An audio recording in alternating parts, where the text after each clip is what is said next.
Destruction of the Caribbean Express in 8 seconds. The daily reality of the fight against drug trafficking.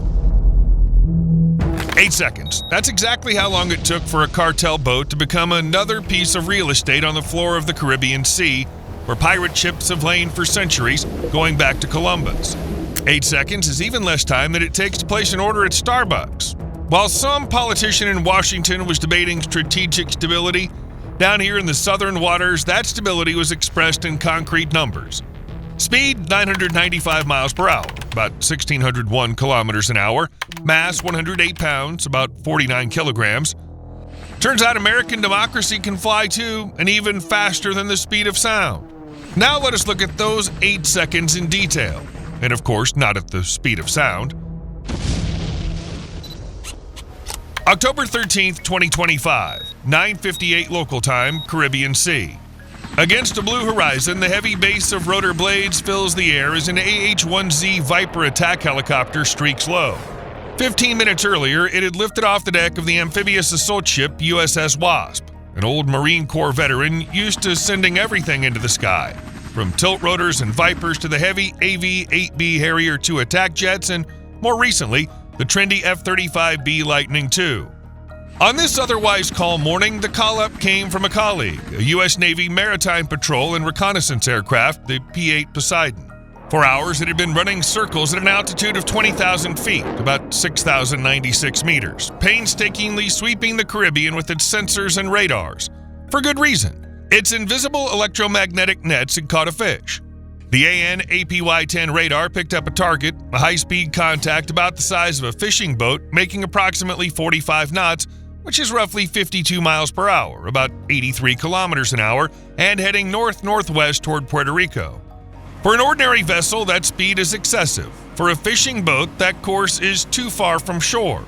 For smugglers, it's perfect. The route's well known. The U.S. Coast Guard calls it the Caribbean Express. It's the primary drug smuggling corridor to the North American continent. Many bad actors seem to think this road leads straight to El Dorado. The Marines repeatedly show that their navigation is poor and it's a road to hell. The Poseidon's onboard computer, flashing a green window on its interface, generated a short message for the crew. Target type, high-speed vessel. Propulsion, twin Mercury 300 horsepower. Course, 345 degrees. Speed, 45 knots. Behavioral signature, smuggler pattern confirmed. In other words, the system told the crew exactly what they already understood at a glance: smugglers. Poseidon relayed the information over the secure Link 16 network to the assault ship and to all other interested subscribers, including senior offices at the Pentagon. The gears of the military machine started turning immediately. Short orders went out. 1, 2, 3. And a Viper is already climbing off the USS Wasp's deck. 2 people are on board, the pilot and the co-pilot/gunner, abbreviated CPG. They'd received all necessary data. On both top owl helmet-mounted displays, a green readout lit up. Target bearing 345 degrees. Range 18 nautical miles. Closure 195 knots. TTR 0700. That meant they must fly almost north, about the 11 o'clock heading. The target was 18 nautical miles away, about 20.7 statute miles or 33.3 kilometers. The closure rate was about 195 knots, roughly 224 miles per hour, about 361 kilometers an hour. The estimated time to the launch zone was 7 minutes. The pilot acknowledged receipt briefly and began the pre-launch checks. An important part of the ritual is assigning the PRF laser code for the laser designator, a kind of digital signature for the missile, a unique pulse sequence that the missile seeker looks for while ignoring all other signals. In this case, code 1113 was selected, and only this number can now be used to call the 8 AGM-114R Hellfire missiles hidden on the pylons along the helicopter's sides. Immediately after that, the co-pilot switched on the TSS, the electro-optical/infrared turret, which, having sniffed the air in a manner of speaking, detected something warm with 2 clearly defined hotspots. That something turned out to be a boat with 2 300-horsepower engines. The traffickers on board had no idea that at that very moment their fate was being calculated. The auto-track system computed the optimal point of impact. The pilot selected the attack profile on the control panel: direct attack, impact fuse, LOBL. To the uninitiated, this may sound like a string of unconnected words and acronyms, so here's what they mean. Direct attack means a direct strike. The missile follows a short, almost straight trajectory toward the target, essentially a head-on flight without climbing and diving from above. This profile is chosen against vulnerable, lightly protected targets, fiberglass boats, light vehicles, open warehouses. The advantage is the simplest, most predictable, and fastest trajectory with a good probability of striking the hull. Against armored targets, operators more often prefer another mode, top attack, in which the missile first climbs and then strikes from above where armor is weaker. An impact fuse is a sensor that detonates on physical contact with the target. Literally the same fraction of a second the missile touches the hull, with no delay and no attempt to punch through and detonate inside. The explosion occurs immediately upon contact. The mode is effective for maximizing destructive effect on a thin shell, for example, to breach the waterline of a wooden or fiberglass boat, cause instant water ingress, and ensure rapid sinking. LOBL, or lock on before launch, means the target is fully acquired and designated with the laser before the missile leaves the rail. The missile launches already knowing where to go with its route in its pocket. That reduces the risk that a maneuvering target will leave the weapon's line of sight during the first seconds of flight. Against fast maritime boats, LOBL is often preferable because it provides the greatest confidence and accuracy when reaction time is short. But the procedures are not finished yet. Inside the selected missile, the launch preparation begins. Laser gyros are brought to their design parameters. It's tempting to say the gyros spin up, but no, there are no rotating parts here. Instead, two laser beams run toward each other inside an optical channel. The entire optical system is cooled with liquid argon to minus 200 degrees Celsius, about minus 328 degrees Fahrenheit, to eliminate any thermal noise. Meanwhile, the onboard computer runs 147 diagnostic checks in a fraction of a second. Status green. The missile's ready to fire. Distance to the target is 3.5 miles, about 5.6 kilometers, an ideal range for the strike. The co-pilot switches the laser designator to continuous pulse mode. In a moment, the smugglers are washed in an infrared light invisible to them, modulated at the PRF code. At that instant, the American pilots, in effect, started the countdown on the smugglers' lives.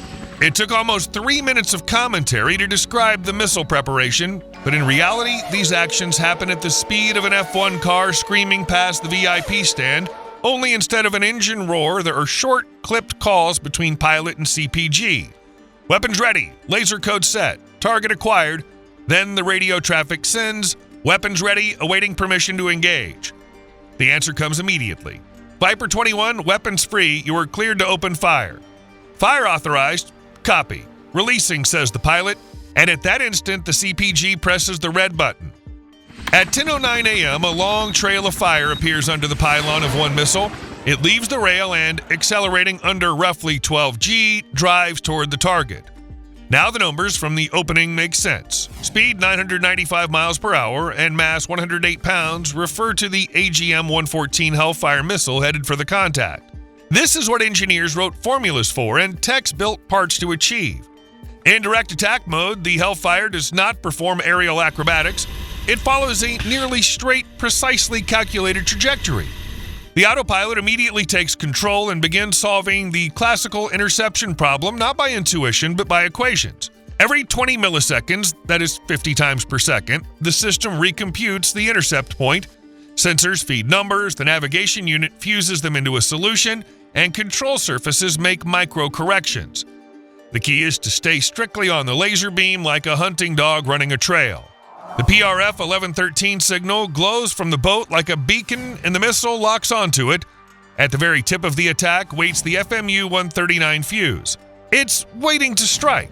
On the terminal approach, the missile breaks the sound barrier. The sudden rise in loading and aerodynamic turbulence makes the missile body vibrate, but its electronics don't flinch. Small control surfaces, canards, and tailplanes make millidegree adjustments to counter the buffet. Those tiny motions decide whether the warhead hits the waterline or misses. The physics at the end is simple and merciless.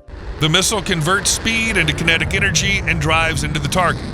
Fractions of a second before contact, the autopilot locks the final attack point, approach angle, angular rate, and touch point on the hull. Contact. The FMU 139, a small cylinder, silently counted down the last fractions of a second, a millisecond to contact, microseconds to decide. It did not think. It measured pressure, deformation, an instantaneous spike in acceleration. In a single instant, its sensors agreed. Contact. An electrical circuit closed inside that cylinder. A pulse surged through it and fed a hot impulse to the tiny charge. The charge detonated, releasing all its heat into roughly 20 pounds of TNT, about 9 kilograms. That charge blew in a blinding white-blue flash, and a moment later, a blast wave rushed out, crushing everything in its path. For a fiberglass boat, that's equivalent to a hammer blow on a thin shell. The hull shatters instantly. In the center of the blast, there's a chaos of plastic shards, human remains, and churning water. The TSS infrared camera coldly records a sharp thermal spike followed by a gradual fade. The succinct radio report goes out. Neptune base, target destroyed. The helicopter makes a circle over the spot where the boat had just been. A few large fragments of engine cowling, half a seat, a scatter of small unidentifiable debris, and rainbow-colored patches of fuel shimmering on the surface. No people are visible on the waves, no movement, no signs of distress, only widening ripples across the water. Viper 21, excellent work, return to base. Soon the blue horizon is pristine again, with only slow-drifting white clouds. High above them, invisible from the surface, the P-8 Poseidon continues its circles. In distant offices, reports and press releases are already being drafted. From missile launch to target destruction, exactly 8 seconds have passed. Technically, the operation is complete. The target's neutralized, but in reality, questions remain. What are the rules of engagement in this sector? What legal and diplomatic consequences will follow? After all, the boat was destroyed in neutral waters without any inspection, solely because by every measurable parameter, size, speed, direction, it matched the profile of a smuggler vessel.